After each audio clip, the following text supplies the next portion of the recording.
And this is my block. Okay, so I don't actually live here, but isn't this the coolest little town?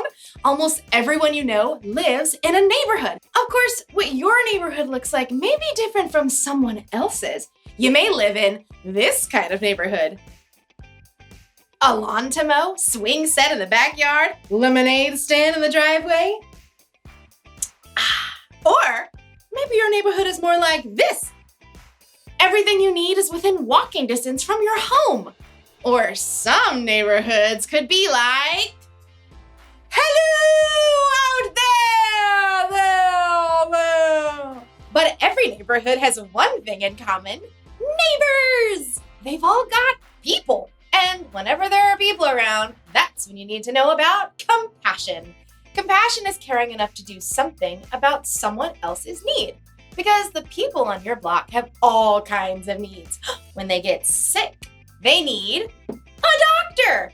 If they want to learn how to add and subtract, they need a teacher. If they lose a cat up a tree, they need someone with a really big ladder. These three have made it their purpose on earth to care about people in their neighborhoods. In today's story, we're going to hear about Jesus' purpose on earth, and maybe ours too. I'm not really sure what I want my purpose to be. I just hope I get my own action figure. Yee! I'll see you in a bit. The Bible. It's 66 books of history, stories, letters, and poetry that fit together to form God's one big story. The epic adventure of how He created us and loves us so much that He made a way to rescue us. As we travel through the Bible, from Genesis to Revelation, we discover people who met God and found their lives changed forever. Now, for an amazing story, inspired by the book of Luke, chapter 4, verses 14 through 30. Even though Jesus was on this earth for 33 years, there's still not much we know about his first 30 years. We do know that he visited Jerusalem for the Passover feast with his parents. He learned carpentry skills from his father, Joseph. And when he was about 30, he went down to the Jordan River and asked his cousin, John, to baptize him in the water. It is right for us to do this. It carries out God's holy plan. As Jesus rose from the water, God's voice called out from heaven, "This is my son, and I love him. I am very pleased with him." It was an incredible way for Jesus to begin his ministry. After 40 days in the wilderness alone with God, Jesus returned to Galilee, filled with the Spirit of God.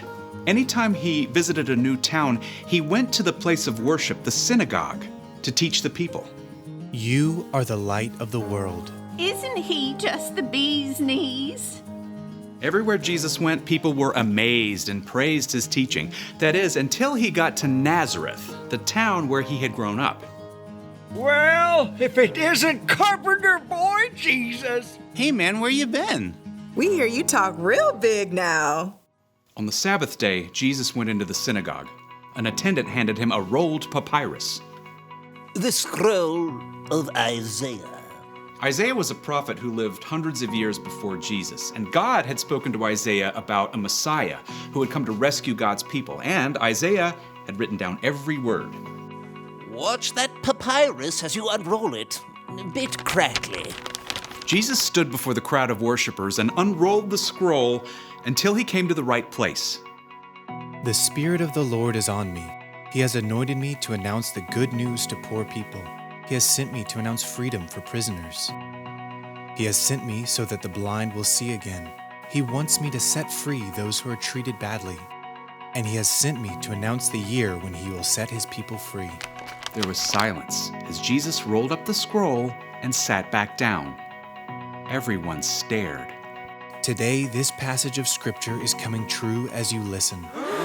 Jesus hadn't just read some dry, dusty, ancient words. Jesus had declared that he was God's Messiah, that he was there to announce good news and bring freedom to the poor, the hurting, and those who had been mistreated. But he's Joseph's son, isn't he?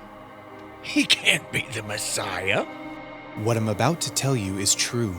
A prophet is not accepted in his hometown. Words are easy. He calls himself a prophet? I studied with him on those benches right over there. Thinks he's something special because he can read a scroll. All around the synagogue, people rose to their feet, glaring. They turned on Jesus. You are not welcome here anymore. That's right. We don't need you making things up. The people were so angry they forced Jesus out of the synagogue. He allowed them to herd him straight through the village, all the way to a cliff on the edge of town. Get rid of him! Throw him down! But Jesus simply turned and looked at the people, sorrow in his eyes. The men and women that he'd known and loved growing up wouldn't accept who he was. The crowd couldn't face Jesus. In their anger, they had missed the whole point, that Jesus had come to make things right for those who were hurting and overlooked. Jesus walked right through the crowd, away from the cliff edge. They parted to let him go through. Then he left Nazareth and went on to Capernaum, where he continued to carry out his mission. When Jesus was here, he had a mission to announce the good news to people who needed to hear it and to care about people who'd been treated badly or had been overlooked. He came to heal, to teach, and to rescue. That was his purpose. And Jesus fulfilled that purpose when he died on the cross for the sins of the whole world. That's how much compassion he has. That's how much he cares for us. So, if we're going to follow Jesus, that doesn't mean we literally have to walk where Jesus walked. But it does mean that we should have a similar purpose. We should care about others. Your purpose might be to heal. When someone isn't feeling well, maybe you can do something to help them feel better. Or when someone is having a hard time understanding something, you can help teach them. Or you can rescue someone from danger. You can be a hero. And guess what? You don't have to be a doctor or a teacher or a firefighter to care about others. You can care about the people on your block right now. You know how? You can lend a hand to someone who needs one. You can make somebody laugh. Or you can listen. Or you can just be there for someone who's all alone. Jesus cared so much for other people, and we should too. That's why the one thing to remember today is this. Following Jesus means caring about others. That's true in your neighborhood and in mine. I've got my own action figure. Spitting image. Close enough. I'll see you next time. Can you play me? Okay, thanks.